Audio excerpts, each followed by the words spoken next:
What's up, folks? So, for anyone watching this, I love tracking Cardano, and I just want to point out one or two things. So, if you look closely at the moment, Cardano is primed for a retracement.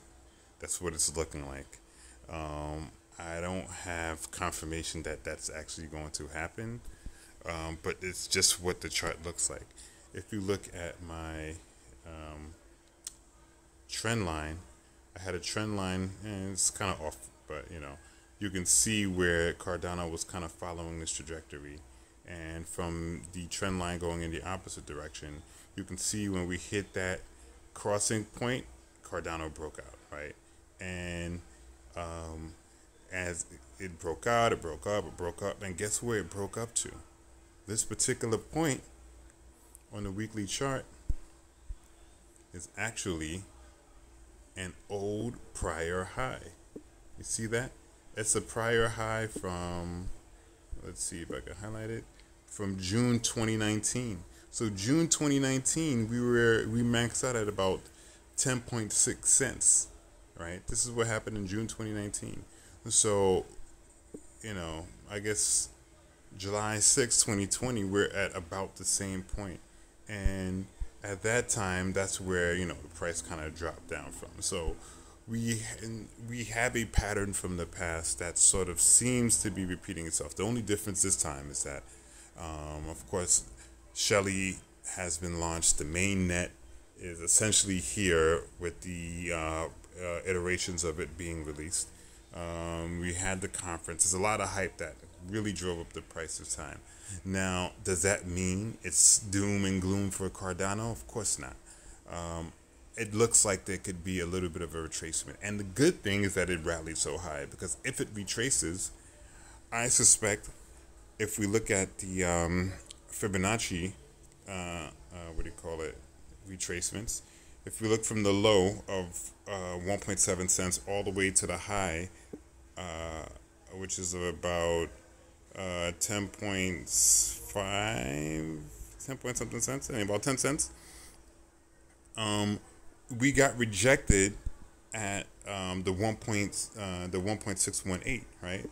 So naturally, that kind of makes sense, right? So usually it retraces back, and when it retraces back, it can retrace back as far as the point 0.5, which in this case is 0.44 cents.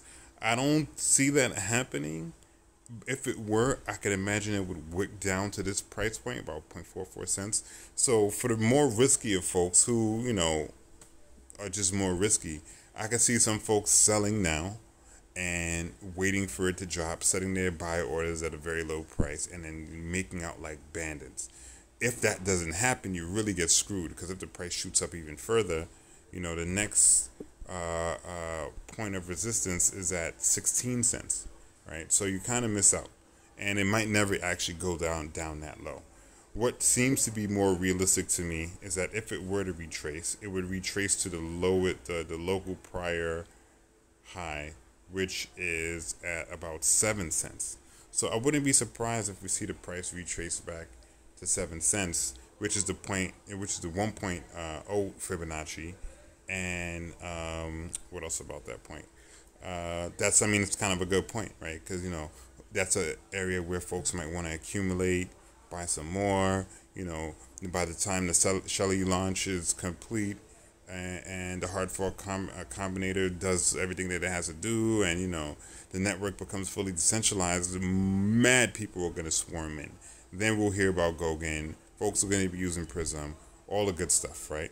So the correction, if it happens, might be discount for folks who want to dive in. If not, even 10 cents to me, honestly, is a good point. For the people who just want to hold and just hold, you have all the reason to, because once staking starts, you don't really lose out. For the folks who are just trying to get a quick buck, good luck. Because if you don't get confirmation that it's going to dip and you sell, you might get caught out there. And if you hold, you might be able to sell at a higher point. But anyway, hope that was clear in some capacity. I've just been paying attention to this, and I thought it might be interesting to make some comments on it. Also, the last thing I'll point out is that we've exhausted selling in some capacity. We've been in this area for a while, so we're just overdue for a price drop of some sort. How low it'll go, I don't know. And what else? The volume seems to be relatively steady, but the volume is low so far this week. So if it were to go down, for me that means that it might wick down, and it might not do more than that. The last thing I'll point out is that if you look at the Bollinger Bands, those are the green lines that I have right here. That's the lower band, that's the upper band up here, and then this one somewhere in the middle. We're at the upper band, and at some point usually it pulls back from the upper band, and sometimes it pulls back to the middle band, which is this red line over here, which is at about 5 cents, right? Give or take, it's about 5.5 cents, right? So in any case, we're gonna have some movement downward, I believe, but it's only gonna be a discount for folks to jump back in for the major move that's gonna happen. Shoot, I'll stop there. Well, I'll say one last thing. Ideally, if it were to pull back, I would like to see it pull back to maybe about 8 cents, 8-9 cents, and then continue to rally up. I'm okay with that, you know. But I honestly wouldn't want to see it have any kind of major pullback. I don't want to see that happen, because I mean, I just want to see the price go up. But I'm also interested, of course, in seeing the project continue to do all the amazing things that it will do. But anyway, comment. What do you think is going to happen? Do you see the price going up? Do you see it going down? What do you think is going to happen from here? Peace.